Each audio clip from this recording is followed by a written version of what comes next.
Ang mensahe natin ay John chapter 8 verse 31 to 47 at pinamagatan ko ho yan, ito ang pamagat yan.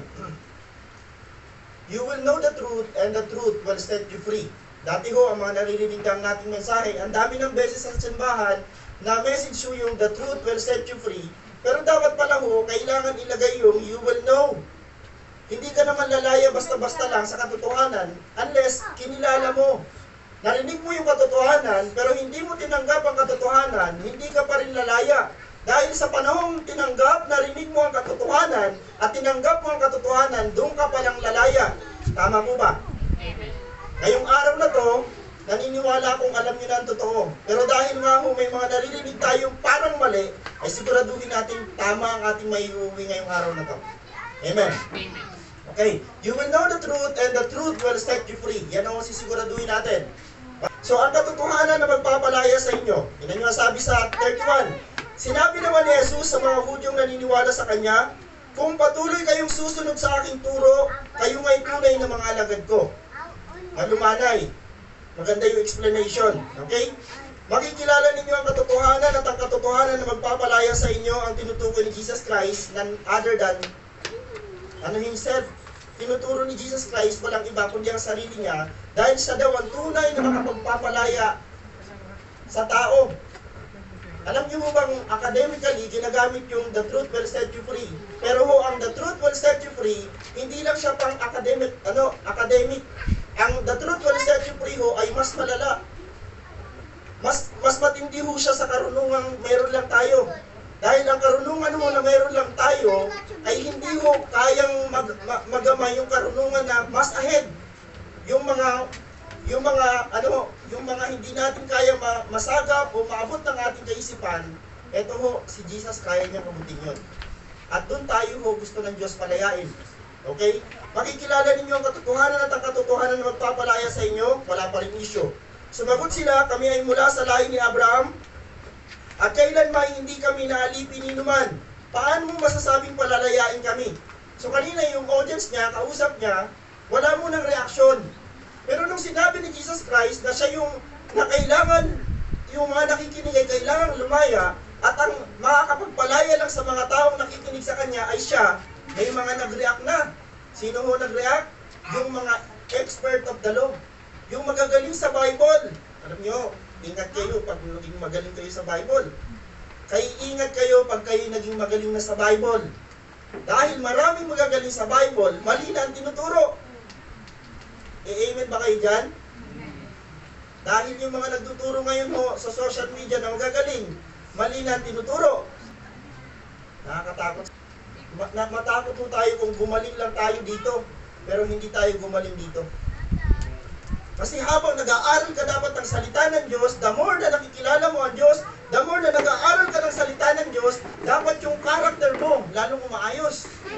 Lalong nagiging kamukha mo sa Jesus. Lalong nagiging maayos ang lakarin mo. Kasi bakit to? Kilalang kilala mo ang salita ng Diyos. Dahil ang salita ng Diyos ay siya mismo. Alam niyo, huwag kayo maniniwala na ang Bible daw contains ito ng salita ng Diyos. Mali. Ang Biblia mismo ang salita ng Diyos. Amen. Amen. Huwag kayong maniniwala, ay pastor, yung Bible contains niyan salita ng Diyos. May laman lang yan na salita ng Diyos. Mali ho yun. Ang Biblia mismo ang salita ng Diyos. Huwag kayong mamali sa dalawa na yun ha. Dahil kung maniniwala ka lang na may laman lang ito ng salita ng Diyos, ibig sabihin ng ibang tao dyan, yung iba dyan hindi tunay. Tayo hindi naniniwala. Lahat ng salita ng Diyos na nandito sa Biblia, lahat ho yan ay Kanya. Pastor, kahit dyan may sinabi dyan na may salitang demonyo, alam niyo, kung kapaliwanag ko, baka mapatagalan tayo. Saka nyo na itanong sa akin personal. Pero lahat ng sinabi sa Biblia, inspired by the Lord. Meaning to say, meron niyang purpose. Amen? Amen. Paano mo masasabing palalayain kami? Yung reaction nila, parang nagagalit na kay Jesus. Malumanay sa umpisa, papaliwanag lang naman si Lord. Yan minsan ang problema, di ba? Habang nagpapaliwanag ka, may nagre-react na agad. Kasi may nasasaktan na. Tandaan nyo, si Jesus Christ ang katotohanan, masakit, tamaan ng katotohanan. Amen? Dahil ang katotohanan, sinasapulang mali. Ito hong mga religious leader na nandito, ang pakiramdam nito, mga righteous sila. Kaya nung tinatamaan ni Jesus Christ yung kamalian nila, nararamdaman nila, teka, parang may sinasabi to kami, makasalanan, kami alipin. Ang sinasabi ni Jesus Christ dito na kailangan lumaya kayo ay sa isang mas malalim na dahilan. Ipapaliwanag din po niya sa baba. Sumagot si Jesus, pakatandaan ninyo, ang gumagawa ng kasalanan ay alipin ng kasalanan. Yun pala ho ang sagot. Itong mga religious group na ito, leaders, sila pala ho ay hindi alipin ng kung sino man, kundi alipin sila ng kasalanan. At walang ibang makakapagpalaya sa isang tao makasalanan, malibang si Jesus ay palayain tayo. Amen. Amen. Ako at ikaw, naging makasalanan tayo. Pero purihin ng Panginoon na palaya niya tayo. Ang alipin ay hindi kabilang sa pamilya sa habang panahon, subalit ang anak ay kabilang sa magpakailanman. Yun ho ngayon, andito na, may pamilya, mamaya mababanggit yung ama, doon magkakaroon ng issue. Kung ang anak ang magpapalaya sa inyo, kayo ay magiging tunay na malaya. At praise the Lord, tayo ho ay tunay ng malaya. Alam kong kayo mula sa lahi ni Abraham, gayon may pinagsisikapan ninyo akong patayin, sapagkat ayaw ninyong tanggapin ang aking tinuturo. Tingnan nyo kung gaano kalinaw. Sinasabi ng Panginoon sa kaharap niya, alam nyo sa totoo lang ang kaharap ni Jesus Christ dito, mga kamag-anak niya. Paano ko nasabing kamag-anak niya? Si Jesus Christ ay Hudyo. Ang kaharap niya, mga Hudyo. Magkamag-anak, hindi. Isa lang ang pinanggalingan nila. Sino? Si Abraham. Sabi ni Jesus Christ, mga kamag-anak, ang ating ninuno si Abraham. Pero magkaiba kayo ng asal ni Abraham. Ano? Sabi dito mula sa life, gayon may pinagsisigapan ninyo akong patayin. Hindi ganyan ang asal ni Abraham. Okay? Ang nakita ko sa aking ama, ayan na, take note sa word na ama, ang siya kong sinasabi sa inyo at ang narinig ninyo sa inyong ama, ang siya namang ninyong ginagawa. Dalawang ama na tinutukoy. At yan ngayon ang may issue. Tingnan nyo ha, sa 8:31 to 38, ang nakalagay, ang katotohanan na magpapalaya sa inyo, ang kasunod ho niyan, eto na ho, huwag kayong magugulat. Ang kasunod ng 39 to 41, eto na ho, Diablo ang inyong ama. O, hindi kayo masasaktan dahil hindi kayo to. Sino kanino to sinasabi? Sa mga Hudyo. Okay, alam ko may nag-devotion ito nung nakaraan. Nabasa niya to, Diablo ang iyong ama. Pag hindi mo alam ang context, masasaktan ka. Dahil parang sinasabi mo kasi ikaw nakabasa, ha? Tatay ko, Diablo? Hindi, basahin mo yung context. Ang tinutukoy dyan, mga Hudyo na kausap ni Jesus. Okay? Ang Diablo, ang inyong ama, ang nagsabi niyan, si Jesus mismo. Tingnan niyo ang sabi. Sumagot sila, si Abraham ang aming ama. Sinasabi sa kanila ni Jesus, kung kayo'y tunay na mga anak ni Abraham, gagawin sana ninyo ang aking ginagawa. Sinasabi ko lang ang katotohanan narinig ko mula sa Diyos, ngunit pinagsisikapan ninyong ako'y patayin. 2 beses na sinabi, hindi ganoon ang ginawa ni Abraham. So magkaiba, tinutukoy nilang magulang. Yung sinasabi ng mga Hudyo na magulang nila ay taliwas sa sinasabi ni Jesus Christ na ama niya. So magkakaalaban talaga. Dahil parang sinasabi ng Panginoong Jesus sa tatay nila ng Hudyo ay Diyos na mamamatay tao. At ang Diyos na sinasabi ng Panginoong Jesus ay Diyos na maawain, Diyos na mapagmahal. Kaya mo nagkakaroon ng contradiction. Pero tingnan pa natin. Ang ginagawa ninyo ay tulad ng ginawa ng inyong ama. Sumagot sila, hindi kami mga anak sa labas, iisa ang aming ama, ang Diyos. Parehong capital D ang ginamit, parehong Diyos na capital D. Pareho ang tinutukoy ng Hudyo at ni Jesus, pero magkaiba ng ugali. Kaya yung naririnig nyo ngayon sa social media, dalawa rin ang tinutukoy na Diyos sa lumang tipan. Okay, kaya ho, lilinawin natin sa mensahe ngayon natin at sisiguraduhin ko sa inyo, uuwi kayong daladala nyo yung tunay na Diyos at hindi yung peking Diyos. Amen. Sinabi ni Jesus, kung talagang ang Diyos ang inyong ama, inibig sana ninyo ako sapagkat sa Diyos ako nanggaling. Hindi ako napalito sa sarili kong kagustuhan, kundi sinugo niya ako. Bakit di ninyo maunawaan ang sinasabi ko? Hindi ba't ito'y dahil sa ayaw ninyong tanggapin ang itinuturo ko? Yan, haba pa po pala. Okay. Ang Diablo ang inyong ama at ang gusto ninyong gawin ay kung ano ang gusto niya. Sa simula pa lamang ay mamamatay tao na siya. Ipuputol ko muna dyan kasi yan mo ang ating hinimay-himayin. Okay, ito ang pinaka-issue. Sa John chapter 8 verse 44, naglalabasan ngayon ang mga false teacher dahil sa John chapter 8 verse 44. Tandaan niyo yung verse ha, dito galing ang mga lumalabas ngayon ng panibagong katuruan Dahil sa John chapter 8 verse 44. Ano nakalaman? Ang diablo ang inyong ama. Ang problema ho sa verse na yan, ang linaw-linaw. Nabasa niyo po ba? Kanino daw ho ama, kanino daw ama? Kanino? Basahin niyo po. Sa diablo. Ang problema ngayon sa mga nagbabahagi nito, eto ho, kanino daw yan? Sabi dito, Diyos ng lumang tipan. Yung diablo ang iyong ama o yung diablo dyan ay yung Diyos ng lumang tipan. Tama, mali? Walang makasagot sa inyo. Talaga ba ho? Ulitin ko. Yan ba hong diablo na tinutukoy dyan ay Diyos ng lumang tipan? Wala pa rin makasagot. Dapat ho alam niyo yan. Kailan ho naging diablo ang Diyos ng lumang tipan? Paano naging diablo ang tinutukoy dyan? O, para mag-aim na kayo. Yung Diyos ng lumang tipan ay si Yahweh. Diablo ba si Yahweh?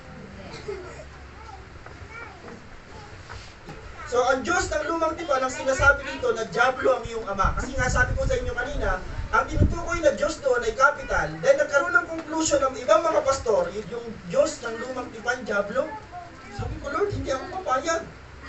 Dahil hindi ako papayag, dahil sinabi ko at gusto ko lang, hindi. Sabi talaga ng Bible, hindi totoo. Amen. Ayusin natin ito lahat. Tingnan nyo, ito ho mga pangalan ng Diyos. Alam nyo ba, ang dami ng pangalan ng Diyos? Kulang pa to. Baka sabihin, baka katipin lang to sa pangalan ng Diyos. Okay. Iyan ho ang mga pangalan ng Diyos. Pwede nyo picturean, o pwede nyo i-download yan. Ang totoo, kulang-kulang pa ho yan. Kasi napakaraming pangalan ng Diyos. Pero yan ho ang pangalan ng Diyos sa lumang tipan. Ang nilalaban niya yun ho, parang pinagsasabong na dalawang pangalan ay El Elyon at saka Yahweh. Magkaiba daw ho yan. Tingnan nyo ha. Umpisahan natin sa El Shaddai. Nakarinig na ba kayo ng simbahan ng El Shaddai? Wala akong problema doon sa pangalan. Kasi ang ibig sabihin ng word na El Shaddai, Lord God Almighty, makapangyarihan Diyos. Adonai, ano ibig sabihin ng Adonai? Lord, Master. Jehovah Nisi, the Lord is my banner. Jehovah Ra, the Lord is my shepherd. Jehovah Rapha, the Lord is my healer. Jehovah Rapha ang kailangan natin. Diyos na nagpapagaling. Kaya kung gusto mong gumaling, Lord, you are my Jehovah Rapha. Diyos na nagpapagaling. You are my Jehovah Jireh. The Lord will provide. Yan ang ginamit ni Abraham, matatay. Sabi niya kay Isaac, pagbibigay ang Diyos, the Lord will provide. Our God is Jehovah Jireh. The Lord will provide. Nagbigay ang Diyos. So, ang pangalan na ito, sa dami niyan, Olam, Elohim, ang daming word na Elohim, Gana, Jehovah Jireh, Jehovah Shalom, the Lord is peace. Kaya ho pag sinabi ko sa inyo, peace, I mean shalom. Sinasabi ko yan, kapayapaan. Pero ang totoo nun, pangalan din ng Diyos yun. Jehovah Shalom. Ayan. Jehovah Sabot. Ayan. Then balik tayo ho sa Yahweh. Yung pangalang Yahweh dyan ho ay pinagsasabong ngayon ho ng mga kilala ho mga preacher. Yung Yahweh ho dyan, it means ho, tsaka El Elyon muna ho. El Elyon ho ay the Most High God. Parang nga sinasabi ho ng preacher ngayon, sa lahat daw ng pangalan ng Diyos na ito, sa lahat ng mga Diyos na ito, may isang napaka-superior. At yan daw ay si El Elyon. Paano nangyari yun? Ilan ho ang Diyos sa lumang tipan? Isa lang ang Diyos hanggang bagong tipan, hindi naman naging dalawa. Pero ho, naniniwala tayo sa Trinity. Isang Diyos sa tatlong persona. Hindi ho na mali yun. Hindi ho na bago yun. Kahit ho yung nag-preach, hindi siya nag-claim na hindi Diyos si Jesus. Naniniwala din siyang Trinity, pero ho, sa lumang tipan daw ho, mayroon hong dalawang uri ng Diyos. Doon ho nagkamali. Paano nangyari yun na may isang Diyos, tas naging dalawang Diyos, at magkaiba ho ng ugali? Yung isa daw ho ay malupit, yung isa ay mapagmahal. Purihin ang Diyos sa simbahang ito. Ang Diyos dito ho ay parehong malupit at parehong mapagmahal. Mag-i-amen ba kayo dyan? Amen. Dahil yun talaga ang Diyos. Si Yahweh naman ho ay Lord Jehovah. Mamaya malalaman niyo kung bakit si Jesus mismo kiniklaim sa bagong tipan na hanggang ngayon ho, si Yahweh ay hindi ho yung sinasabi nilang Yahweh na si Yahweh daw mamamatay tao. Mamaya papakilala ko kasi si Yahweh na gusto sa inyo. Okay. Ayan. Ang totoo, itong naririnig nyo ngayon ho na mga turo ay galing ho kay Marcion. Okay, ito ang ating pag-aaralan. Kilalanin natin si Marcion. Kaya ho nagkaroon ng Marcionism kasi galing kay Marcion. Ibig sabihin ng Marcionism, yan ho ay belief galing sa isang tao ng pangalan Marcion. Okay, si Marciono of Sinop, ito ang sabi, around 110, 160. Ano po dito? CE, Common Era. Was a Christian theologian. Ito, natakot ako bigla sa word na theologian. Alam nyo, sabi ko, Lord, grabe. May mga pastor ngayon, no, ang hilig-hilig maglagay ng quotation sa screen. Sinabi ng theologian na to, hindi na ni Jesus Christ. Sino ba yung theologian? Kumpara kay Jesus Christ. Ito, theologian na naman. Theologian na mali na ang tinuro. Who was excommunicated by the early church at Rome as a heretic. Pag sinabing heretiko, taong lumihis ng turo. Kaya siya heretic. So dineclare siya ng mga Roman Katoliko ng samahan ng mga pari sa Roma. Siya ho ay tinanggal. Dahil bakit po? Mali na ang kanyang tinuturo. Dahil nga po sa dualism. Pag sinabing dualism, dalawang uri ng Diyos sa lumang tipan. Isang mabait at isang malupit.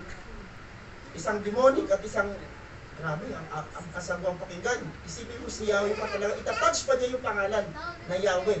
Ay yung lahat pala ng pangalan na yun, isa lang naman yun. Parang hinatin niya sa gitna. So ngayon, punta tayo sa Marcion teachings. Yan. Marcionism is the belief system that originated from the teaching of Marcion around the year 144 BC or CE. Yan. Marcion affirmed Jesus Christ as the Savior sent by God. Tama. Si Marcion ay pinatunayan niya na si Jesucristo ay talagang sugo at pinadala ng Diyos Ama. Wala hong tututol doon. Wala hong mali sa sinabi niya. Ang mali sa sinabi niya ay yung kasunod. Sabi niya dito, sent by God and Paul as his chief apostle. Biglang si Pablo, mula sa pinakababang apostol, itinaas na sa pinakamataas. Tandaan nyo, may 12 apostles si Jesus Christ at hindi niya dinagdag doon si Pablo. Tama ba? Pero siya ho, ang ginawa kay Pablo, nilagay niya sa pinakamataas na posisyon. Bakit po? Dahil nagustuhan niya mga tinuturo ni Pablo. At gustong-gusto niya yung tinuturo dahil pabor sa gusto niya. Sabi ko sa inyo, kung pumunta kayo sa simbahan dahil gusto lang ninyo, maririnig ninyo,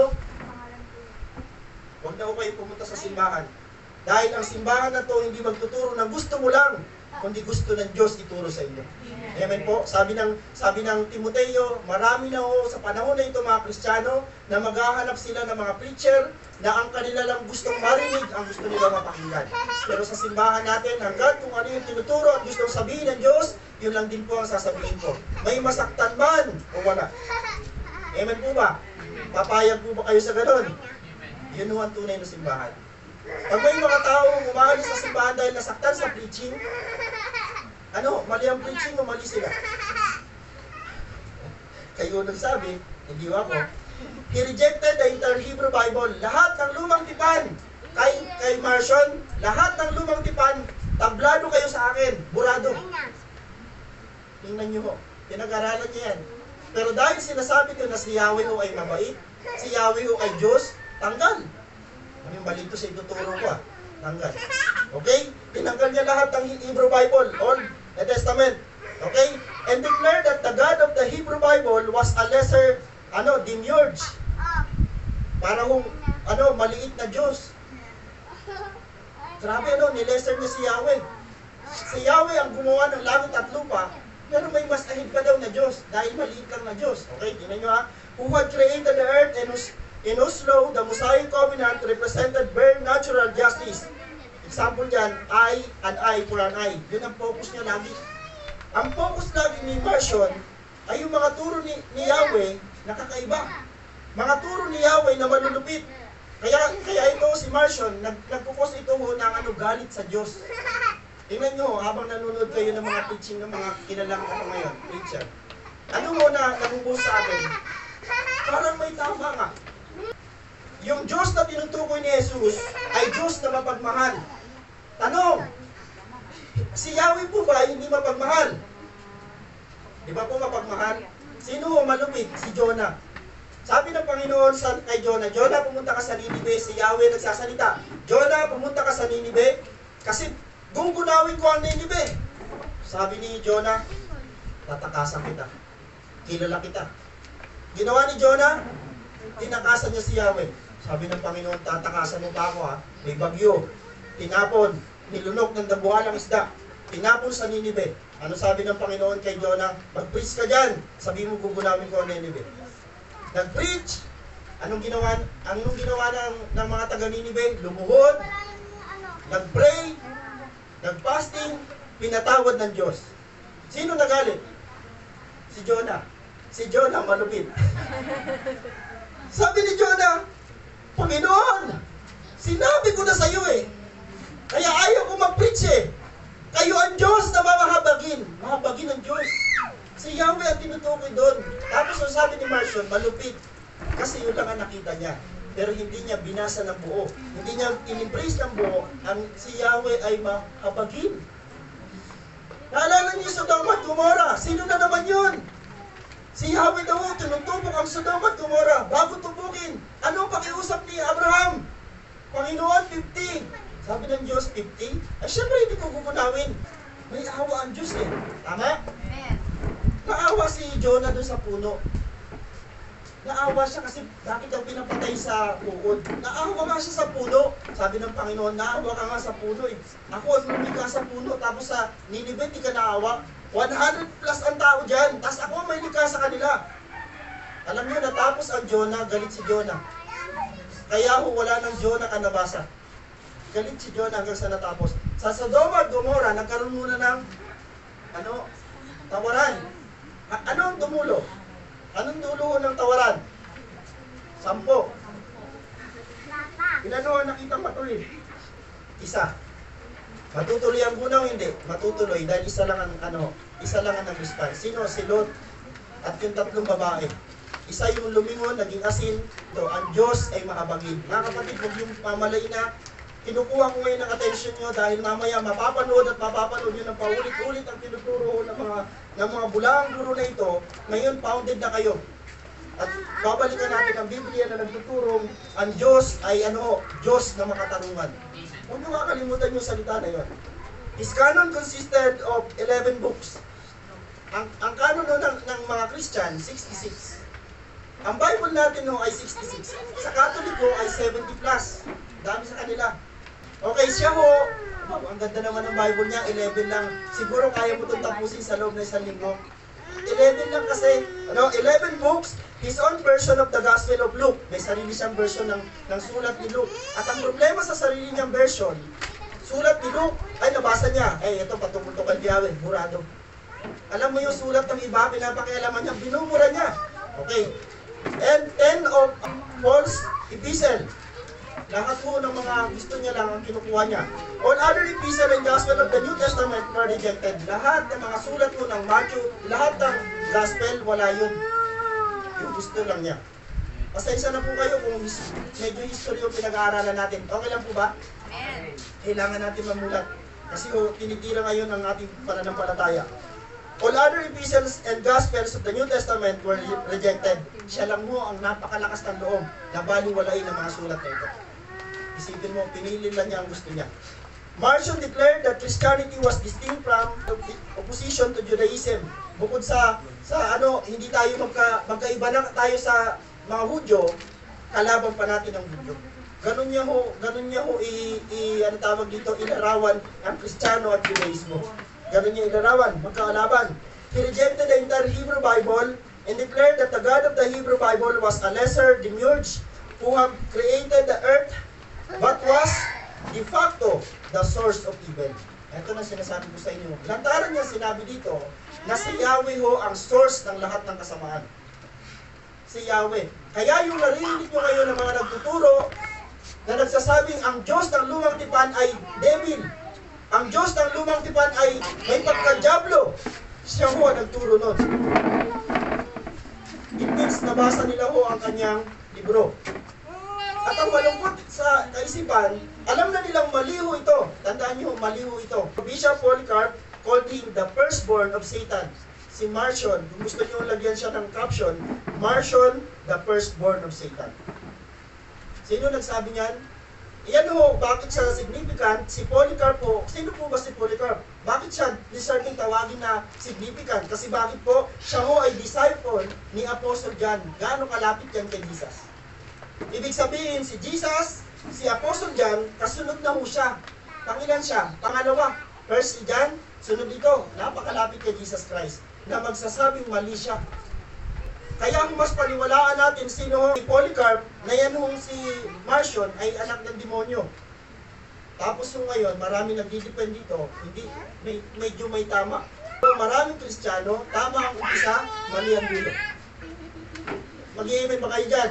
Ito, may example ako dito ha. Sa Bible, pag binasa niyo yung hukom, tingnan nyo ha, mag-uumpisa sa tama, dudulo sa mali. Example, si Gideon.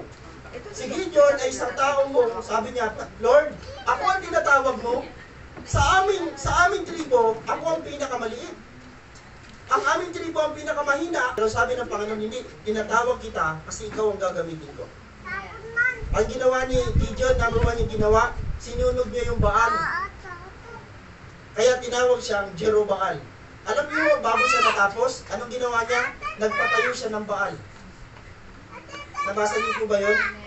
Alam niyo yun, nag-uumpisa sa tama, matatapos ka sa mali. Yun ang pinaka-nakakatakot na gawin ng isang taong nasa tama na tutulo ka pa sa mali. Nakakatakot po yun. Sabi ni Polycarp, ito, nangyari to, ito hindi niya to sinekreto. Si Polycarp, haharap kasi lumapit sa kanya si Marcion, lumapit kay Polycarp kasi nasa paglilitis si Marcion at that time. Sabi ni Polycarp sa kanya, anak ka ng demonyo. Ikaw ang unang anak ng demonyo. Pinatalsik nila ho ito sa ano. Kasi si Polycarp ay isang bishop, si Marcion ay anak siya ng bishop. Tingnan nyo, mga anak sila ng mga may ranggo. Matataas ang katungkulan. Kaya hindi exempted yung mga nasa katungkulan na demonyohin. Huwag kayo maniwala porque pastor na sikat ay hindi pwedeng demonyohin. Hindi, mas madali silang demonyohin kasi may power na sila. Mag-ingat. Yan. Balik na tayo doon. Tapos na. So kilala nyo na si Marcion. Si Marcion na nagtuturo na hindi, na si Yahweh ay demonyo. Si Marcion na nagtuturo na ang Diyos ng lumang tipan ay makasalanan. Source ng kasamaan. Okay? Pero kung pinaliwanag ko na sa inyo, kasi ang sabi niya, Diyos, mamaya, isa-isay natin. Okay, ito na. Sabi dito, ito na ho. Ang Diablo ang inyong ama at ang gusto ninyong gawin ay kung ano ang gusto niya, sa simula pa lang ay mamamatay tao na siya. Saan ito makikita? Sa John chapter 10 verse 10. Tingnan nyo ha. Dumarating ang magnanakaw para lamang magnakaw, pumatay at manira. Isipin niyo ba namang ibigay yan sa kay Yahweh? Si Yahweh daw po yan. Si Yahweh daw po yung dumarating ang magnanakaw dahil si Yahweh din ay magnanakaw. Paano nangyari magnanakaw ang Diyos? Kanya lahat. Note, may pag-aari ka ba dyan? Tapos kukunin ng Diyos, sabi mo magnanakaw ka naman Lord. Ang Diyos ang may-ari ng lahat. Amen? May-ari ang Diyos ng lahat. Ay Lord, ay pastor, binigay na niya tapos kinuha niya. May karapatan kaya ang Diyos sa ganun? Diyos siya. Pwede ba limitahan ng Diyos? Pwede ba may mag-utos sa Diyos? Dumarating ang magnanakaw para lamang magnakaw, pumatay at manira. Sa mga normal na mga Kristiyano na nakapagbasa nito, alam natin ang tinutukoy dyan ay Diablo. At isipin niyong ipasa na naman kay Yahweh. Si Yahweh daw ay magnanakaw, siya ay mamamatay tao at maninira. Okay, tingnan nyo. Deuteronomy chapter 32 verse 39. Alamin ninyo, ako ang Diyos, oo, ako lamang. Maliban sa akin ay wala nang iba. Isa lang ang Diyos. Okay? Ako'y pumapatay. Sabi ng Diyos, umamin din ng Diyos. Ang Diyos, ako ay pumapatay. Diyos siya. Pero ang sabi ng Diyos at nagbibigay buhay. Ito ho ang dinililinaw ng mga Marcionism. Ito ho ang dinililinaw ng mga nagpipreach na ang Diyos ay pumapatay. Hindi nila nilulubos ang mensahe. Ang Diyos ang pumapatay, pero siya rin ang bumubuhay. Ang demonyo kaya pumatay, pero hindi niya kaya bumuhay. Amen. Ito ho ang Diyos na totoo. Pag sinabi ng iba, ang Diyos nyo naman sa lumang tipan, mamamatay tao. Opo. Huwag kayong magsabi na hindi. Pero sasabihin nyo sa kanya, pero bumubuhay siya ng patay. Para kumpleto. Huwag natin sabihin na ang Diyos ay pumapatay lang. Para namang ginawa natin ang Diyos na kasi Diyos siya, tama? Ako'y pumapatay at nagbibigay buhay, ako'y sumusugat at nagpapagaling. Di naman, sabi dito, nagpapagaling din naman. Wala na makapagpigil anuman ang aking gawin. Pag binasa niyo yung buong context na yan, manggigigil kayo sa bansang Israel. Isipin niyo, ang Diyos nila ay buhay, Diyos na makapangyarihan, isipin mong lumipat sila sa Diyos-Diyosang walang buhay. Kaya gigil na gigil ang Diyos. Kaya pinarusahan niya ang bansang Israel para ipamalas niya ang kanyang kapangyarihan. Tandaan niyo kung bakit gusto ng Panginoon ipamalas ang kanyang kapangyarihan. Bakit? Para magkaroon ng takot ang tao sa kanya. Isipin mo, pag ang Diyos hindi magpakita ng tapang, paano ka matatakot sa Diyos? Sabi ko sa inyo, ang tao wala nang takot sa Diyos kung ano-ano na sinasabi tungkol sa Diyos. Tingnan mo mga yan, wala nang takot sa Diyos yan. May mga times sa buhay natin, i-accept natin, Lord, paano nangyari sa akin, Panginoon, na inalaw mo masaktan ako? Paano mo inalaw, Panginoon, Lord, na ako ay magdusa? Ang Diyos kaya kang i-alaw sa ganyang bagay, pero tandaan mo, hindi dyan matatapos. Dahil pagkatapos ng bagay na negatibo, may positibo. Hindi laging magtatapos sa negatibo, dahil Diyos ang kausap mo. Amen? Okay, tuloy natin. John chapter 8, verse 44b, hindi siya pumani sa katotohanan kailanman sapagkat walang puwang sa kanya ang katotohanan. Kapag nagsasalita siya ng kasinungalingan, nagsasalita siya ayon sa kanyang kalikasan sapagkat siya ay sinungaling at siya ang ama ng kasinungalingan. Eto na naman. Alam natin, diablo ang tinutukoy dyan, sinabi na namang si Yahweh daw yan. Kaya ako napaka-issue ngayon ng John chapter 8. Samantalang ang pinaka-title ng John chapter 8, The Truth Will Set You Free. Si Jesus ang nagsabi na ang katotohanan na magpapalaya sa inyo, pero nilagyan ng mga false teacher ng punong-puno ng kasinungalingan ng verse na yan. Isipin mo yung diablo dyan, na ama ng mga sinungaling ay si Yahweh. Na dapat alam natin hindi siya yun. Ito ho ang dahilan kung bakit naging sinungaling daw si Yahweh. Genesis chapter 2 verse 17. Sinabi niya sa tao, makakain mo ang alimang bungang kahoy sa halaman. Ito na naging sinungaling daw dito ang Diyos. Maliban sa bunga ng punong kahoy na nagbibigay ng kaalaman tungkol sa mabuti at sa masama, huwag mong kakainin ang bungang iyon sapagkat sa araw na kainin mo iyon ay mamamatay ka. Sinungaling daw po ang Diyos dyan. Bakit? Pagkakain ni Eva at Adan, hindi namatay. Ako, pag ikaw bata-bata pang Kristiyano, di ka nag-aaral ng Bible, tama, sinungaling yung Diyos. Kasi walang bumulagta. Walang namatay na Eva at Adan. Tapos narinig mo pa yung sinabi ng mga bulang guro. O, tama pala sila eh. Baka lumipat ka na ng kaisipan, eh tama yung Yahweh pala sa Old Testament, magkaiba talaga sa Diyos ngayon sa Bagong Tipan. Kasi dahil lang doon. Tandaan nyo, hindi. May nabasa ka bang agad-agad? May nabasa mo ba kayong word na agad-agad? Pag kumain ka ng prutas, mamamatay siya agad-agad. Wala ka naman nabasa. Wala ka nabasa. Tandaan nyo, magkaiba ho ang oras natin at oras ng Diyos. Pero ang ating patutunayan dito, namatay mo sila? Sa araw na kainin mo iyon ay mamamatay ka. Okay. Ang issue ng tao, bakit daw hindi namatay agad-agad? Okay, ito ang sabi. Si Adan ay 130 taon nang maging anak niya sa Seth, ang kanyang kalarawan. Nabuhay pa siya ng 800 taon at nagkaroon pa ng maraming anak na lalaki at babae. Namatay siya. Matay. Namatay. Bakit namatay? Sinabi kasi ng Diyos. Ibig sabihin ng Diyos at that time, ang tao wala namang kamatayan. Kasama pa sa pagkalikha ng Diyos na mamamatay ang tao? Wala. Kasi bakit to? Gusto ng Diyos ang tao kapelusip habang buhay. Kaya nga mo, pag namatay tayo ngayon, dahil sa ginawa ni Jesus sa krus, marerestore mo ang gustong fellowship ng Diyos na eternal kang kasama. Amen. Habang buhay, makakasama natin ang Diyos. Yan ang original na pagkalikha ng Diyos. Ito, ang patunay ko sa inyo na hindi sinungaling ang Diyos, namatay siya sa gulang na 930 taon. Ngayon, kung i-question nyo sa akin, Pastor, ang tagal. Ang tagal namatay, 930 years. Ang tagal niyan, Pastor. Ang sabi ng Biblia, nung araw na kakain ka, balikan ko lang ha. Okay, sa araw na kainin mo yon, mamamatay ka. Yung word na araw, di ba 24 hours yan? Tama? Alam niyo ba sa Diyos, ang 1,000 years ay isang araw lang sa Kanya? Oh, pasado pa ba? Pasok pa ba sa isang araw yon? Pasok pa oh, kasi bakit? 930. Hindi pa nga nag-999 yan eh. Sa Diyos, ang isang araw, ang isang libo. Sa ating isang libo, sa Diyos, isang araw lang yun. Pasok pa rin, no? Isang araw din yun. Namatay si Adan. Mga kapatid, totoo ang Diyos pag nagsalita dahil hindi siya nagsisinungaling. Nung sinabi ng Diyos na pag kumain ka, namamatay ka, namatay nga si Adan. Amen.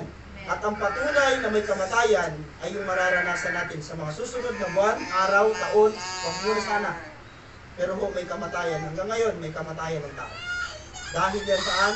Sa sumpa ng kasalanan. Okay. Ito, at tinan nyo ang sabi ng Diablo. Ito yung tunay Ito yung Diablo. Ngunit sinabi ng ahas, which is yung Diablo, hindi totoo yan. Hindi kayo mamamatay. Tingnan nyo ang Diablo kung paano magsinungaling. Diba? At nagmukha ho ang Diablo dito yung parang mabuting Diyos. Bakit po? Nung kumain nga si Eva, wala naman nangyari. Sabi sa iyo, Eva, hindi ka namatay Kainin mo yung asawa mo. Kinain din ng asawa. Wala din nangyari. Parang nagmukha po tuloy dito Diyos, yung mabuting Diyos, yung ahas. Kaya sabi ni Marcion, sabi ko sa inyo parang dinidepensa pa niya yung ahas pa daw mas mabuti pa sa Diyos. Tingnan mo kung gaano ka nilamon yung kaisipan ni Marcion. Talaga may galit siguro sa Diyos. Tama? Okay? Sa Titus o sa Tito chapter 1 verse 1 to 2, tingnan nyo kung gaano kabulaan ang mga nagsasabi. Dahil ito yung tunay na Diyos. Mula kay Pablo, lingkod ng Diyos at apostol ni Jesucristo, sinugo ako upang patibayin ang pananampalataya ng mga hinirang ng Diyos at upang palawakin ang kanilang kaalaman, katotohanan tungkol sa pamumuhay ng mga Diyos.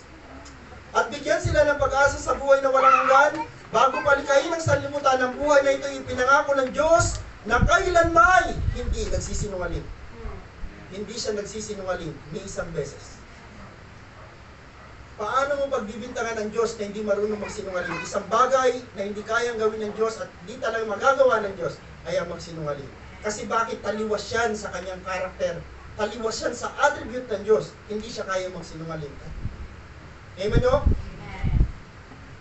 Tapos sinabi ko ng mga Marcionism, sinungaling daw ang Diyos.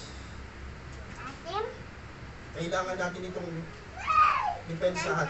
Kasi pag nilamon ng iba nating kapatiran nito, marami kong darating ang time nanunood ng mga video nila, ang sasabihin, oo nga. Lalo pag narinig nyo, ay ang Diyos ay pumapatay, tas may narinig kang namatayan, oo nga. Pinag-pray mo naman na mabuhay, namatay pa rin. Sasabihin mo, tama yung sinabi. Mamamatay talaga ang Diyos. Mamamatay ang Diyos, pero bumubuhay din siya. Amen? Huwag natin aalisin yung dalawang bagay na ito. Tapusin na natin.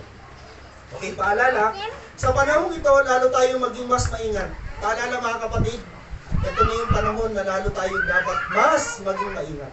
Gaano ka kaingat? Dagdagan mo pa.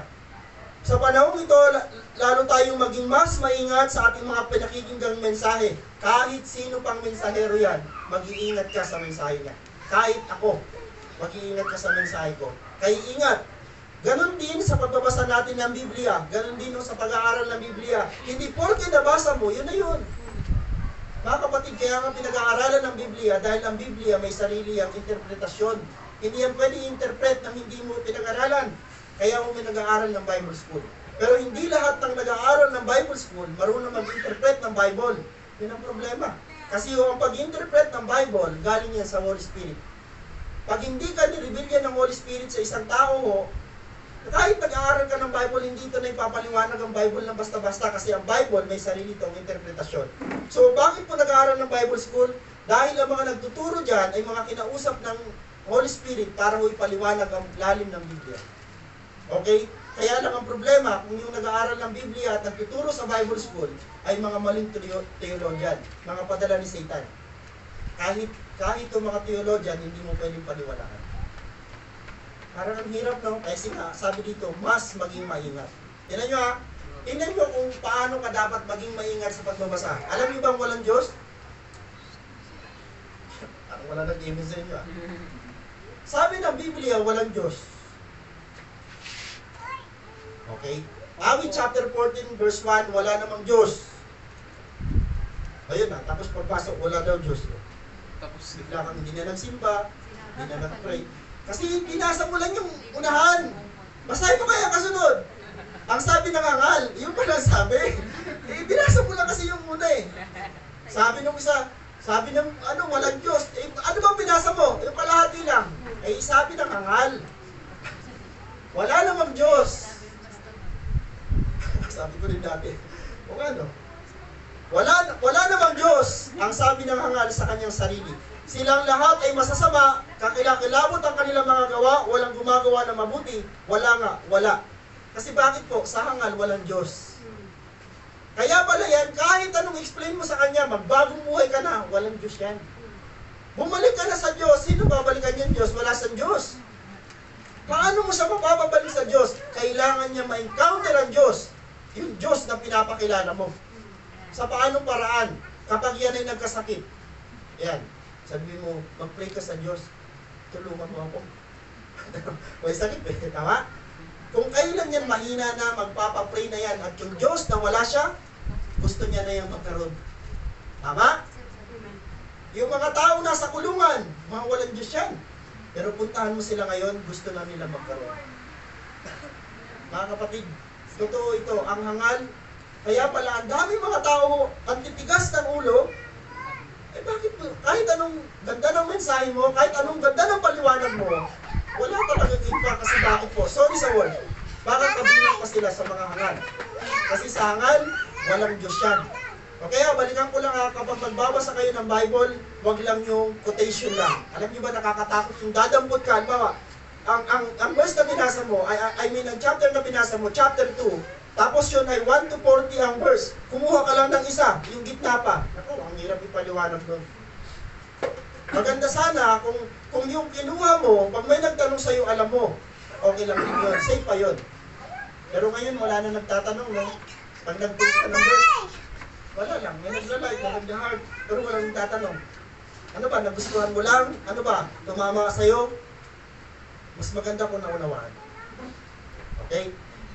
Silang lahat ay masasama, kilakilabot ang kanilang mga gawa, walang gumagawa ng mabuti, wala nga, wala. So sabi dito ho, kapag nung isang beses na may nagsabi, wala namang Diyos, wala naman niya, kasi hangal yung nagtanong eh.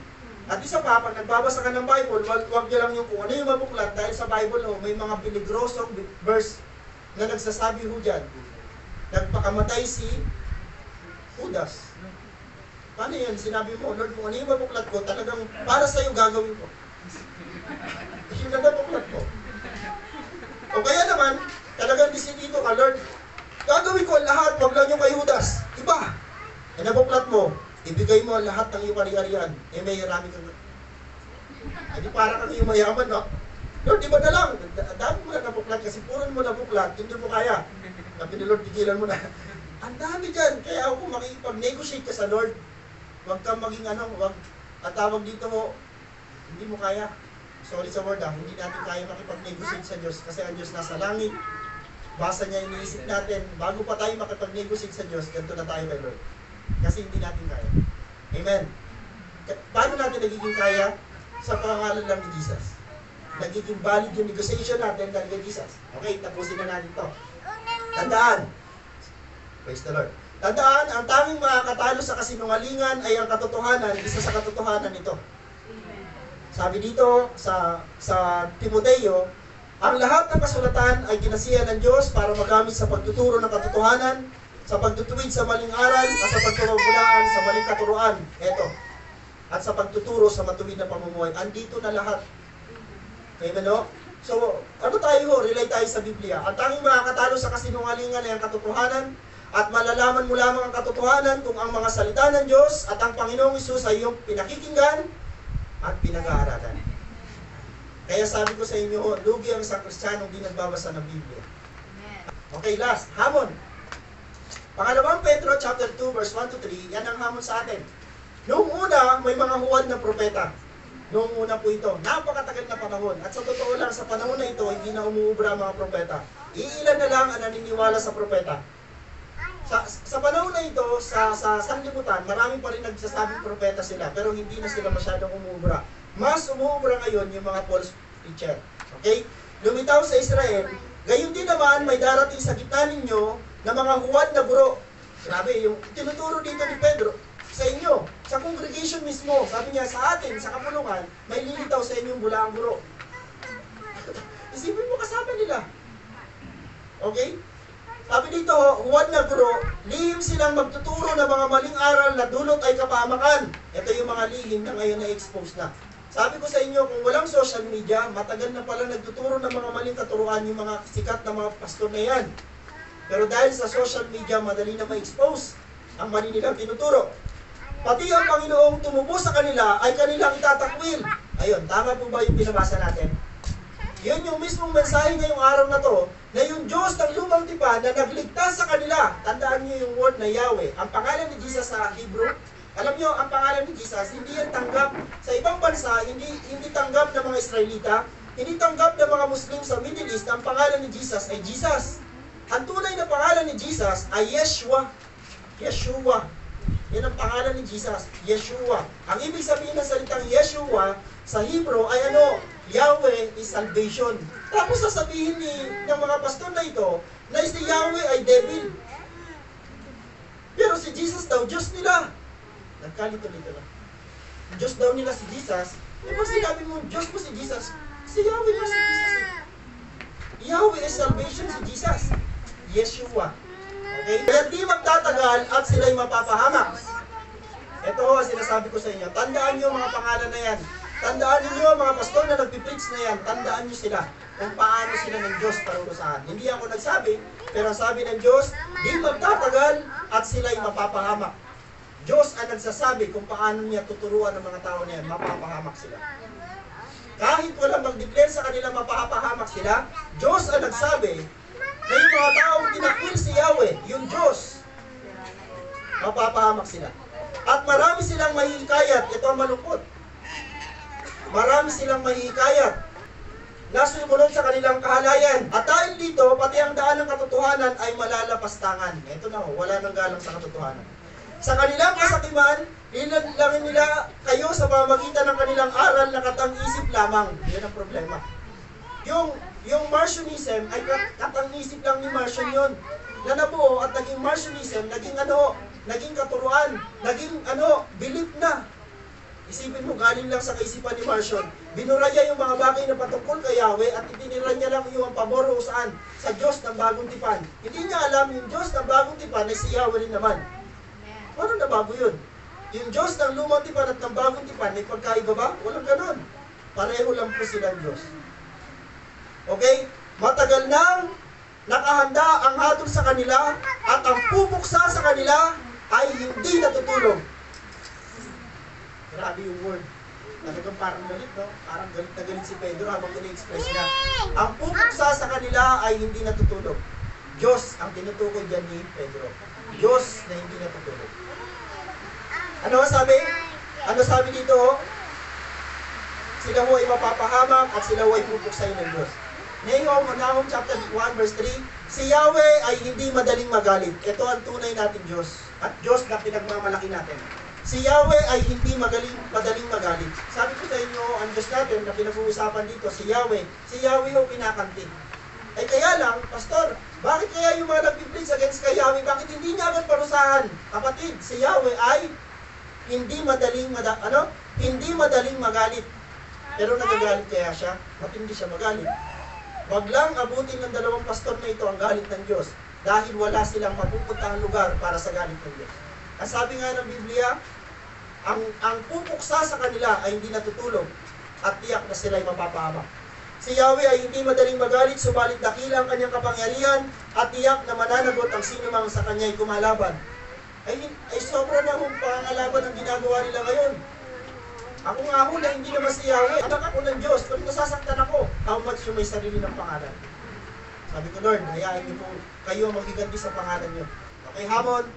Mag-ingat sa mga bulaang guro. Yan ang gusto kong i-remind sa lahat bago tayo maghiwa-hiwalay mamaya o uwi tayo. Pag napanood nyo ulit ng paulit-ulit, ay sinabi nga pala sa amin sa mensahe, mag-ingat sa bulaang guro. Matagal nang nakahanda ang hatol sa kanila at ang pupuksa sa kanila ay hindi natutulog. Yan ang ating conclusion. Yan. Sabi dito, huwag kalabanin si Yahweh. Pangalawa natin hamon, huwag natin kakalabanin si Yahweh. Okay, bakit to? Tiyak na mananagot sa kanya ang sino mang kakalaban sa kanya. Huwag natin sasalingin. Salingin mo ang presidente, may banta ang buhay mo, tama? Ito ho, Diyos ang pinag-uusapan natin. Sabi ko, wala na talaga silang takot sa Diyos.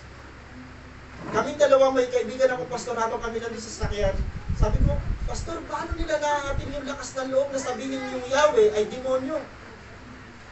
Sabi ng pastor na kasama ko, walang takot yun sa Diyos. Sa totoo lang, wala silang takot sa Diyos. Pero paano sila magkakaroon ng takot sa Diyos? may ipaparamdam sila. May ipaparamdam ang Diyos na talagang matatakot sila muli sa Diyos. Amen po ba? Yan ho ang mensahe ng Diyos sa araw na to. You will know the truth, and the truth will set you free. Palapakan po natin ang Panginoon. Hallelujah. Thank you, Lord. May tumayo.